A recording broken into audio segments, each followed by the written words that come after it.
আমাদের সাংবাদিক সম্মেলন এর আগে গাজী টিভি টিভি এবং মিডিয়া কাভারেজের বিষয়টা আমরা অলরেডি আমাদের যে মূল উদ্দেশ্য সেটা কাভারেজ হয়েছে।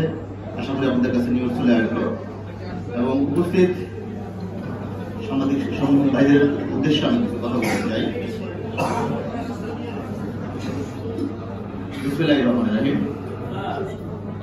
আমি ডাক্তার এস এম মনির সাদাত, মহাসচিব বাংলাদেশ ডিপ্লোমা মেডিকেল অ্যাসোসিয়েশন, কেন্দ্রীয় কার্যনির্বাহী পরিষদ। ধন্যবাদ জ্ঞাপন করছি উপস্থিত সকল সাংবাদিক ভাইদের। আজকে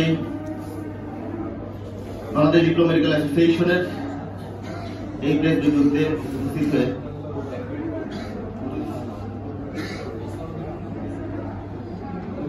কতিপয় স্বৈর শাসকের দোসর, ফ্যাসিস্টদের প্রেতাত্মা, এমবিবিএস ডিগ্রিধারী, এমবিবিএস ডক্টর, ইন্টার্ন চিকিৎসক এবং মেডিকেল শিক্ষার্থী স্বাস্থ্য খাতকে অস্থিতিশীল অপচেষ্টা, আদালত অবমাননা, বিচার বিভাগকে প্রভাবিত করার অপতৎপরতা প্রতিবাদে এবং যৌক্তিক 4 দফা দাবি বিষয়ে আজকের এই সংবাদ সম্মেলন।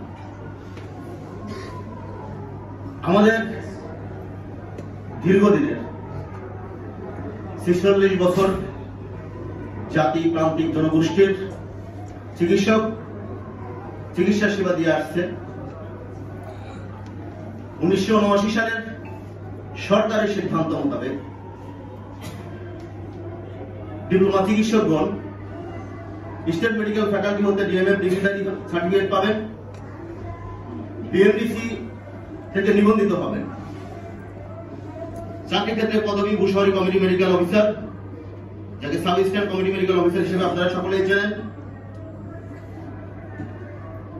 এই সকল সরকারের সিদ্ধান্ত মোতাবেক 1985 সালে মাইনসের মাধ্যমে, আইনের মাধ্যমে 1987 সালে আমরা নিবন্ধিত হয়ে আসছি। প্রান্তিক জনগোষ্ঠীকে 92 সালে এবং 96 সালে রাষ্ট্রপতির আদেশ ক্রমে গেজেটের মাধ্যমে মেডিকেল অ্যাসিস্ট্যান্ট ডিজিগনেশন থেকে উপশহরী কমিটি মেডিকেল অফিসার বাস্তবায়ন হয় এবং সর্বশেষ স্বাস্থ্য অধিদপ্তর 2012 সালে মহামান্য হাইকোর্টের রায়ের পরিপ্রেক্ষিতে sub stand committee medical officer স্বাস্থ্য অধিদপ্তর বাস্তবায়ন হয়। বিএমডিসির নিবন্ধনের মাধ্যমে ডি ক্যাটাগরিতে বিএমডিসির ল অনুযায়ী মেডিসিন, সার্জারি, গাইনি আমরা চিকিৎসা সেবা দিয়ে আসবো এবং চিকিৎসা সেবা দিয়ে আসছি। সেই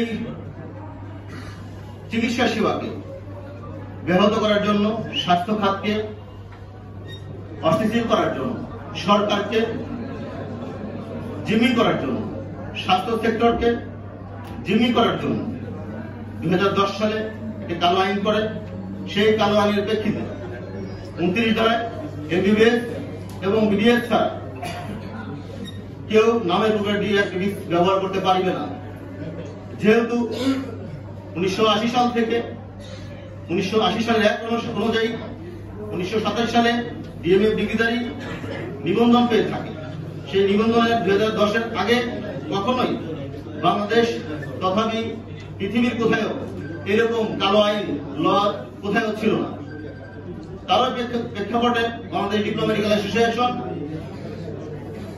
2013 সালে তৎকালীন আহ্বায়ক ডাক্তার শামসুদ্দা বড় একটি রিট দায়ের করেন এবং 2024 সালে বাংলাদেশ ডিপ্লোমা মেডিকেল অ্যাসোসিয়েশন আরেকটি রিট দায়ের করেন।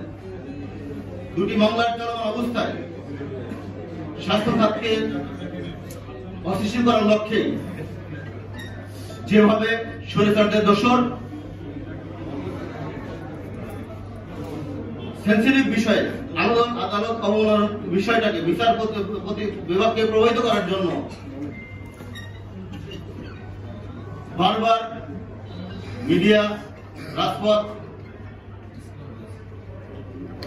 কর্মসূচি দিচ্ছে, সেই জায়গা থেকে আমরা এই 1 লক্ষ জনগণ এবং আমাদের স্টুডেন্টদের যে 4 দফা দাবি সকল বিষয়ে দীর্ঘ 4 মাস ধরে আন্দোলন সংগ্রাম চলার পরেও বারবার আশ্বস্ত করার পরেও বাস্তবায়ন করা হচ্ছে না। আমরা আবারও জানান দিতে চাই, আমাদের যে 4 দফা দাবি অনতিবিলম্বে বাস্তবায়ন করার জন্য আহ্বান জানাচ্ছি। আমাদের যে 4 দফা দাবি হচ্ছে অনবিলম্বে শূন্য পদে নিয়োগ এবং কমিউনিটি ক্লিনিক সহ সরকারি বেসরকারি হাসপাতালে নতুন পদ সৃজন করতে হবে। প্রতিষ্ঠান ও কোর্সের নাম পরিবর্তন করে অসঙ্গতিপূর্ণ কোর্স কারিকুলাম সংশোধন করে ইন্টার্নশিপের লক্ষ্য প্রণয়ন করতে হবে। ডিএমডিসি স্বীকৃত ক্লিনিক্যাল বিষয়ে উচ্চশিক্ষার অধিকার প্রদান করতে হবে। প্রস্তাবিত অ্যালাইড হেলথ প্রফেশনাল বোর্ড খসড়া আইনের নাম পরিবর্তন করে medical education board of Bangladesh নামকরণ সহ প্রস্তাবিত ধারায় সংশোধন বাস্তবায়ন করতে হবে। আবারও আহ্বান জানাচ্ছি সরকার তথাপি স্বাস্থ্য মন্ত্রণালয়, স্বাস্থ্য অধিদপ্তর, স্বাস্থ্য শিক্ষা অধিদপ্তর সকলের কাছে উদার আহ্বান জানিয়ে আমরা চাই আমাদের ন্যায্য দাবি এবং আগামী দিনের সুষ্ঠু নিরপেক্ষ মামলার ন্যায় বিচারের অপেক্ষায় প্রত্যাশা রেখে আমরা আমাদের এই আজকের সাংবাদিক সম্মেলন সমাজের মাধ্যমে আমরা বার্তা দিতে চাচ্ছি। ধন্যবাদ জানাচ্ছি সকল সাংবাদিক ভাইদেরকে। আমাদের যে প্রত্যাশা, আমাদের যে দাবি, কাঙ্ক্ষিত দীর্ঘদিনের বৈষম্যের শিকার আমরা, এই বিষয়গুলো আপনাদের লিখনের মাধ্যমে জাতির কাছে, প্রান্তিক জনগোষ্ঠীর কাছে, বাংলার জনগণের কাছে প্রকাশ করবেন। ধন্যবাদ জানাচ্ছি সকলকে। ধন্যবাদ জানিয়ে আমার বক্তব্য শেষ করছি। খোদা হাফেজ।